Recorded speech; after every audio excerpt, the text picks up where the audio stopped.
This is how we got here. Bless you. Long time ago. And here we are, together, all of us, for what it's worth. We see so many things today that that influence our way of thinking, no doubt. And so with that, one thing I need to do here.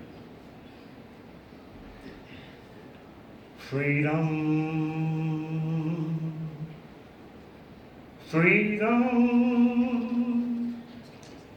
freedom over me.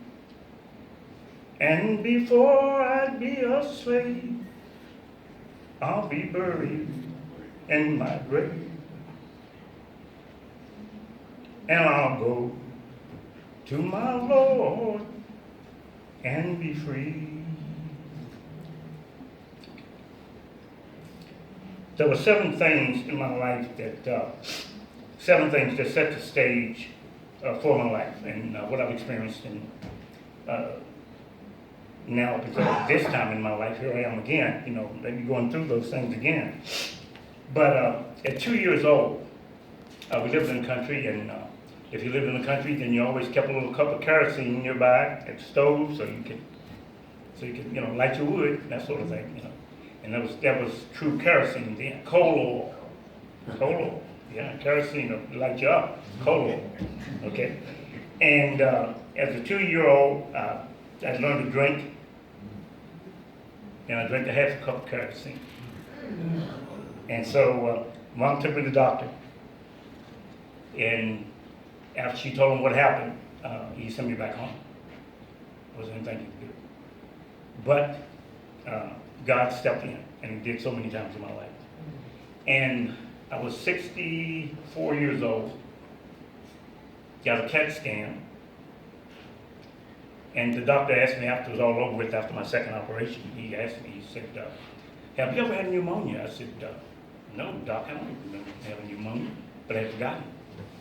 I had pneumonia in both lungs at 2 years old. And he said, well, you got scarring in your lungs. But I survived that. Thanks be to God. And surviving is something that through the years, it's all going to relate. Bear with me. At 8 years old, my father was in a quartermaster company, and he did a number of things in World War II. One of the things he helped to do, and you won't see pictures of it, because you won't see pictures of many blacks in World War II doing much of anything. Okay. But he helped to liberate the prison camps that Jews were in. And make no mistake about it, he told me at that age, and I never forgot it, he said, don't you ever forget this. Jews weren't the only ones in those prison camps. There were Americans there. But we didn't want to, I guess, create a certain type of ideology, because a lot of Germans came to America and were really helped the, especially industry, really helped this country. Well, how about the atomic bomb? On and on and on. Rockets, for instance, okay? And so they had an old chicken house, and had an old trunk in the chicken house. I had seen some of the pictures, so I went out and opened the lid on it and started looking at the pictures. But every time you turn around, I was gone. My mom was, Charles, where are you? Oh, I'm out here. Get in the house, So finally she asked me, what are you doing outside? So I'm looking at some pictures. What pictures? Pictures of these people that look like skeletons. So. And so she said, well, leave those pictures alone. Every time I got a chance, I go back out and look at them. At 8 years old, I knew he had been in war. And I knew I would never become a prisoner, nor would I ever take one. And it's tough, because if you have no compassion, even in war, you can become a murderer. Gotta be careful. And then it follows you for the rest of your life. Vietnam, look at it. But anyway, 12 years old, I received my first job on a farm. The farm was run by a gentleman by the name of Raymond Painter. And what was so synonymous about, I get not synonymous, what was so influential about that farm it became something also that influenced my life later on, just like this song you just heard. Okay? Why that song?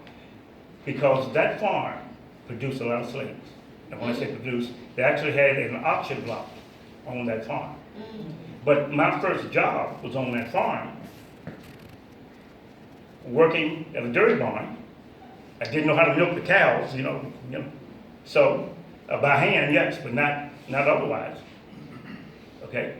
So my first job was cleaning the stalls leading into the dairy barn, where the cattle stood after they came out of the fields. What was my first job? Huh? Cleaned a lot of manure. Huh? Where do you go from there, though? Tell me where you go. Thank you. That didn't take long, did it? One way to go from there, see? And that helps you to be humble also as you grow older. At 15 years old, my father came to me. I was in high school, and he said, come with me, we have to go home. I said, why? He said, because the house is burned. I said, the house is burned. And it really didn't hit me until I got there and saw the roof on the ground, And I remember a coach gave me a set of basketball shoes, and I put them under the sofa that morning. And my grandfather said, what are you doing with those? I said, well, I'm putting them on the sofa so I'll know where they are when I get home this evening. I still know where they are. So wherever it is, okay? All right. At 17 years old, God saved me again. He saved me throughout my life, but he saved me again. And I'm going to do a few motions here, and I hope you'll bear with me, and I'll try to move a little faster here, or you'll be here till tomorrow. Okay. So anyway, at 17 years old, we had a pond that was built above where we lived, at a cabin that my grandfather lived in. Okay? And at 4 years old, my grandfather's mother and father abandoned him. And he had a little sister, 3 years old, that he was trying to take care of in the neighborhood. And most people wasn't, you would think people would take them in on a minute's notice and say, well, come with us. They didn't. They didn't. So he found refuge in an old abandoned house. And he and his sister stayed there as long as they could. And she died beside me in bed in that house. I don't know to this day, we don't know where she's buried or anything else. We don't know. But that was one of the things he had to deal with. The second thing was that cabin. There was an older white gentleman who lived in that cabin. And it was built in the 1800s. He took him in and he raised him. He called him, wasn't granddaddy. It was similar to granddaddy, but the old man daddy. Old man daddy, that's what he called him.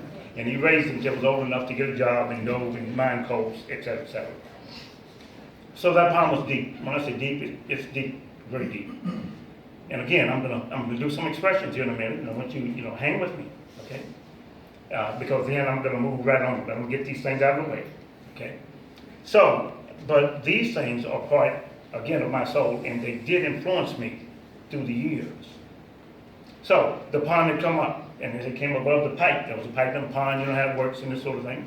And so my brother-in-law, he swam out to the pipe. We often swim across the pond, and we didn't stop in the middle. We just kept going in most cases, okay? Well, my brother-in-law swam out to the pipe, and he caught himself going down the water. He would often do that, and he came back up. He said, God, I can't touch the bottom. Man, this thing's deep. So I was one of those kids. Don't tell me I can't. Save your time and your energy. Don't, I go out from the pipe farther than he was. So I'm going to go down. I'm going to find the bottom. Okay. So I go out. I come back off. I swim away from the pipe. And I start down. Okay. Here we go. Okay. About 4, 5. My feet became cold as ice. Okay? But remember what I said, I'm that kind of kid. I'm going down, right? And all at once, what looked like the ceiling is black. And my face is cold, my ears are cold, my chest is cold, but I'm going. I'm going. And I'm going. And I'm going. I'm going. Now pay attention to my arms. I haven't found the bottom yet. I still haven't found the bottom. And all at once my toes hit the bottom. They don't hit the bottom, they hit an angle of about 60 degrees. So, but prior to that, probably last couple of these, I kind of panicked almost. And I started doing this. I said, I got to get back to the top. And then I realized I'm in the grave. I'm sorry. It's cold, it's dark, and I don't know if I'm moving or not. So I've got to find the bottom. So that's when my toes hit the bottom.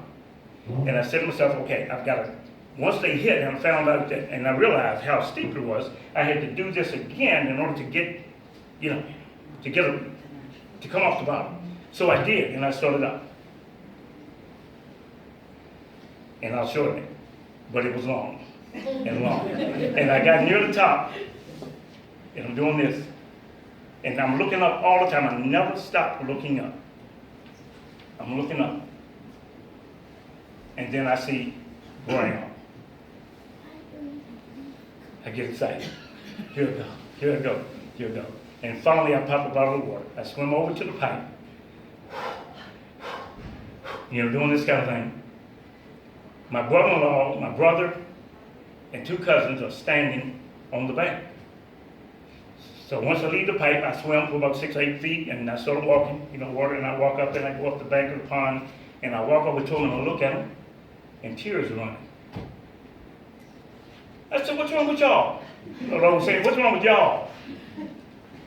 They said, man, we thought you were dead. I said, what are you talking about? He said, we didn't think you were coming up. So to this day, I don't know how far down that I went. And I want to measure so bad. Then again, I don't, okay? But that followed me into boot camp. Okay, get to that later. Second job. At 18 years old, my grandfather, house had burned. Grandfather had a tumor on his eye. My grandmother was dying of a heart attack. I won't say dying, but had a heart attack, and she couldn't work, either one. So at 18 years old, I had to find a job. The job I found was working at a place called Shinmar in Bridgewater. We used to clean the lines at night of old meat and that kind of stuff. I was cleaning steam and all this sort of thing. Okay? And we lived in an old farmhouse that was about a half a mile up the road.